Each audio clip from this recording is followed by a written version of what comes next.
We up? Can you guys hear this? Yeah. At the back?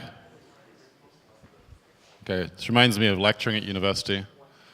Hi everybody, welcome to Paris. Oh, that was loud.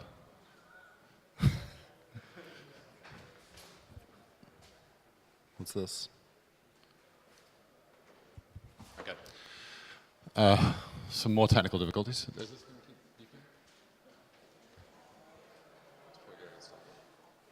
Thank you.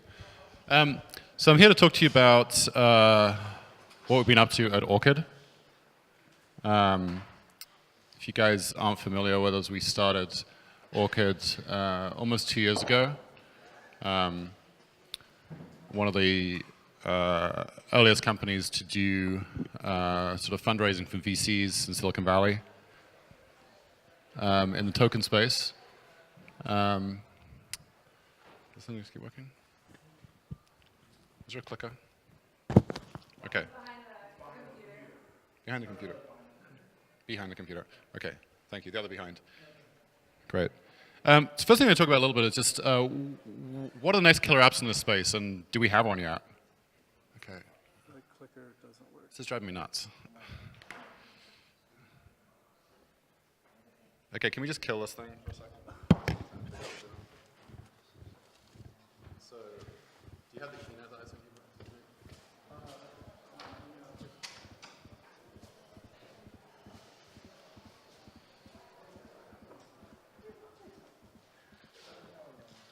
Enter slideshow instead of enter full screen. View, enter slideshow. All the way down, slideshow. Yeah.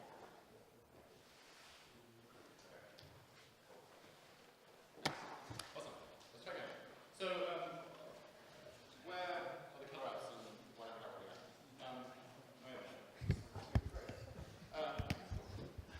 fly all this way and you still can't figure things out. So, are these killer apps? Has anyone in the room got a killer app?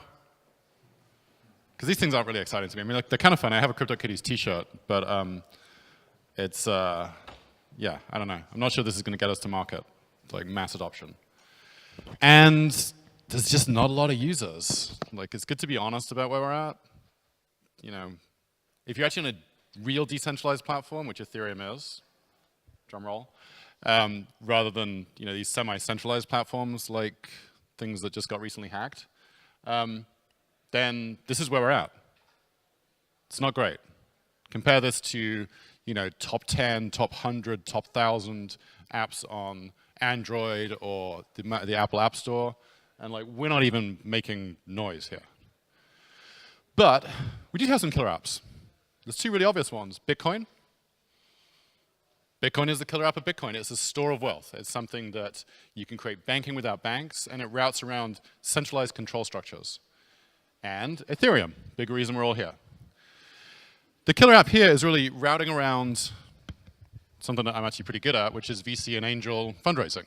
So if you want to go raise money from everybody in the world or a whole bunch of cool people, fund a really interesting experiment and hopefully make a business out of it, this is an incredible platform to do it. The ICO platform became the killer app on Ethereum. And there's all the other great things we're trying to build, but this became the thing that actually took this thing mainstream. So when you think about what's the next set of killer apps, something that's important to look at is when you're building on top of a new platform, what are the characteristics of the platform that are brand new? So what are the applications going to benefit most from decentralization? So decentralization allows you to have trust in a trustless way, and it allows you to route around broken systems of control. We saw that with Bitcoin and Ethereum. So what else benefits from this? We're getting a lot of people in here now. Good job we waited. Let's take a look at the internet. And this is an example of our really cool new branding. Thank you, Travis, who was just helping me there with all this work here. We deliberately, even though we could have gone out with a very dark narrative around Orchid, we've deliberately focusing on appealing to a much broader audience of people. So it's a lot more friendly than you might imagine from a company that's focused on what we're doing. So the control structure here, and what I'm trying to point out, is communications. Communications is an incredibly controlled system. For example, in the United States, the net neutrality provisions have been repealed. In Europe, there are many sites you can't get to now in the US because of GDPR. And we're really entering this point where we're ending up with a splintered internet. There's no more one internet anymore. It's not like the internet and then the private intranets. It's like there's just actually different internets everywhere you go. So what's happening, splintering? Well, Russia's been turning the internet on and off. The Telegram outages were a great example of that. In the US, we have extreme corporate control of the internet, and I think the Facebook hearings, even examples recently with acquisitions in the crypto space that you might have been aware of that are somewhat suspicious regarding tracking people. China is incredibly state-controlled. And in Europe, we've got GDPR. And the tendency here is that as you just keep increasing the amount of surveillance, you get to the point where people just behave as if they're being surveilled anyway. They're just like, well, I assume that everyone's watching me, so I'll just try to have nothing to hide and just be really good. And I believe this is a very dangerous place for us in society. And we've moved from this open platform to a series of walled gardens. So my point is, talking about this killer app idea, is the question we've been asking ourselves and how we started the company is, could privacy be this killer app? Could this be the thing that, within decentralization, the things we can build on top of it, could this be really related closely to privacy? So let's take a look. VPNs are definitely rising in usage. They are heavily used in oppressed regimes. I don't know if you can see the graphics there, but in Indonesia, we've got something like 38% usage. And it's actually becoming a pretty big market. But these things are under threat too. So by its very nature, a VPN is a centralized point of control. So there's been many cases where even VPNs that have said they didn't log traffic have been subpoenaed, and it turns out that they did log traffic. And there are a number of VPNs that are state-controlled, either overtly or covertly. There are only a handful of VPNs that officially work in China, and those actually have state connections. And of course, they can be shut down. It's like a drum roll. Oh well, I guess we'll just go with it. So what we're focused on is how to create this essentially permission-free market for communication. So if you kind of extend the ideas of fundraising and storage of wealth and trustless environments, how can we have trustless communication? This is our mission. We're trying to really open up the internet so you can access it from anywhere. And I know this is a tech conference, so we're now going to get into the tech, okay? But I'm not the tech guy, so be gentle with the questions later. Or maybe we'll just have no questions, we can talk later. But, okay, that's annoying. Travis, can you fix your computer? Thanks. So we're building, as you can see, an open marketplace for bandwidth. We're building on Ethereum. We'll be launching a VPN client on major operating systems, especially on mobile. We've got a really awesome team that we've been building over the last year. And we're going to be entering the marketplace very soon. I'll tell you more about that later. So, incredibly dense, detailed, technical slide. So how does the app work? I'm not going to go into all of these pieces here, but essentially we're using overlay encryption. This is like a series of onion routing concepts. We use WebRTC to essentially obfuscate traffic and be able to tunnel through firewalls. We use Ethereum extensively in smart contracts and in routing.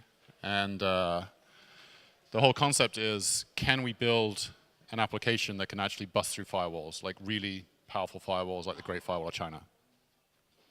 So that's what we're trying to do. So there's a couple of different concepts that we brought in.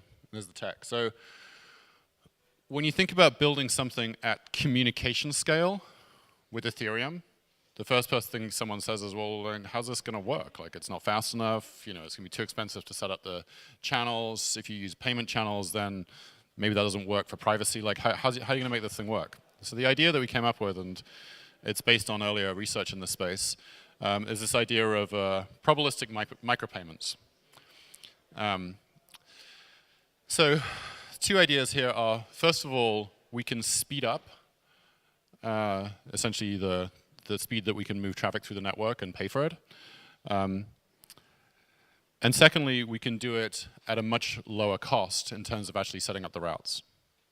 And this has significant advantages over existing payment channels, which I can explain later. But it's definitely sort of a very interesting technique, and we imagine it could be actually valuable for other applications that want to take advantage of something like this. So does anyone have any questions about this particular slide? I want to kind of like keep going, but the basic concept of probabilistic micropayments is that instead of doing a direct connection and transaction with somebody when you want to set up a route and pay for a series of packets that go through the network, instead you issue a ticket. And this ticket is probabilistically, so it's kind of like a lottery ticket if you like, and can be cashed in at any point. And then over time, as long as you follow the network long enough, you'll effectively get the same expected amount of a payment through the network. The second concept we have is a system called Medallions. So what this is essentially a form of Sybil resistance through proof of stake, but that works within the existing Ethereum environment. We're not waiting for proof of stake to exist in Ethereum to do this. We have our own version of it. Some differentiations over conventional proof of stake is that you can stake any amount to create a medallion. You don't have to stake a fixed amount. But the larger the medallion is, the higher the probability that users would choose that node and route through the network that way.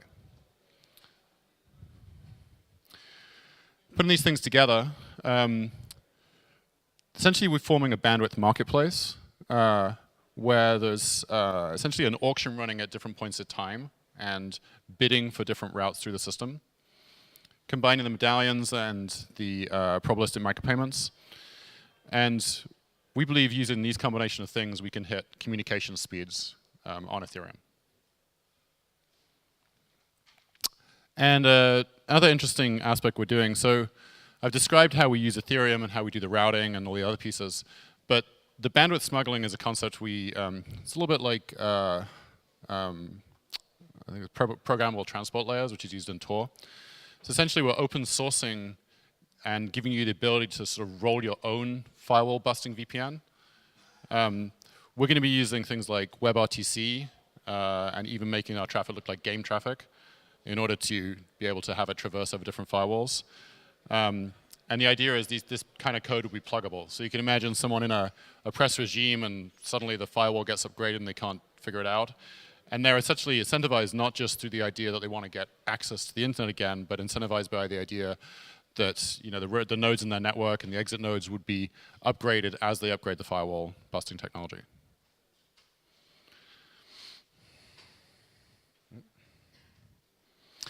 So what's next for us? We will be updating our white paper in a couple of weeks, and we already have an alpha. We'll be starting to open that up to people, and additionally starting to open source a bunch of our code. The code will be completely open sourced in May when we do our testnet, and we'll be launching shortly thereafter. And we're hiring. We have offices in San Francisco, Berlin, Santa Barbara. We have a small group in New York as well. So if you're interested in this kind of work and the mission that we have, give us a shout, and looking forward to talking to you.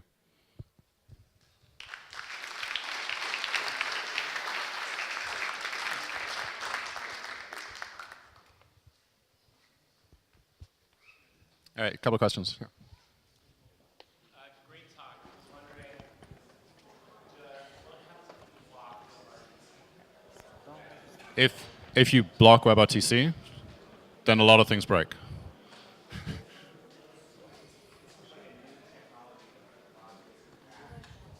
Yeah. I mean, WebRTC is one example of something you could use as a pluggable protocol. Yeah. Sorry? No. There'll be like series of pluggable protocols you could use, so you could flip them if you wanted to. Out of band, communicate with your counterparty and say, I want to communicate this way. Then you could do that. I mean, firewall busting is a cat and mouse game, so you can't like create some kind of panacea, especially when you have adaptive firewalls like the Great Firewall China, that's actually adapting in real time. So the idea is you try and push the bar high enough such that in order to shut down that traffic, you'd be shutting down significant portions of it. And some countries like Russia have demonstrated that they're willing to do that, but you have to push as high as you can on that. Sorry. Can you tell me more about the probabilistic micropayments? What is the logic or generated where, and then what's the randomness on, and then can you more detail that? Yeah, you're getting into detail that we should do with one of our tech guys or offline. So, yeah, absolutely. Yeah, ish. Yeah. In what country is Orchid registered in as an entity legally? That's my first question. USA. Okay, so you registered in a country, in one of the 5 countries where the key exposure law is active, a product where you said that privacy is the killer app. This is the first nasty accusation of mine. The second one is that Sorry, I didn't understand a word you just said. in the USA there is the key exposure law active. It's one of the 5 countries, and you can't provide privacy from an entity registered in the US because there, if you say that I don't have the keys, I can't do anything, it's not an excuse. Only in those 5 countries. The second ugly accusation of mine is that you are basically relabeling Tor, but also tokenize it. So Tor is still only the second biggest peer-to-peer economy in the world, and it only has around 1,200 full nodes. And this is the number where volunteers do it freely, where the only sacrifice that you have to make is to edit a config file. Your model introduces that I should pay into a smart contract pool so someone else could gain some privacy in an undeveloped country. How do you see these numbers compared in the future when you launch your AlphaNet? So 102,000 in 10 years for Tor for free. How much you estimate this number for money for other people within the next 10 years? As you noticed, I'm registered in the United States. I can't make forward-looking statements, so I think I just take this question offline. Okay. Thank you.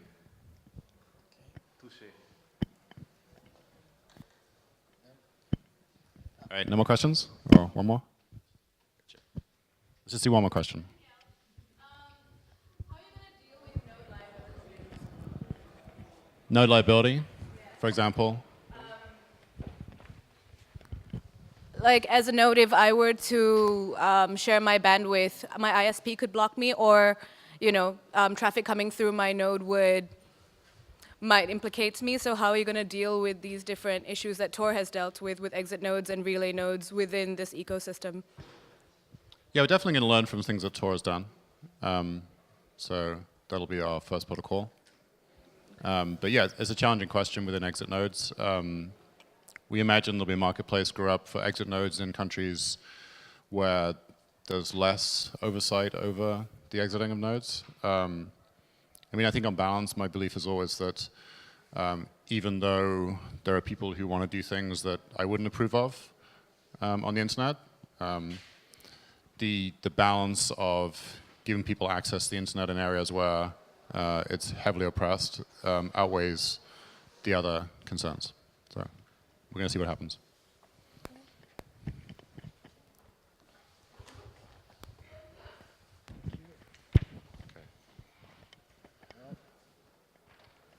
Okay, last question, I guess. So while you've been building things for the past year, what's taking longer than expected? What's been harder than expected? Managing a decentralized team.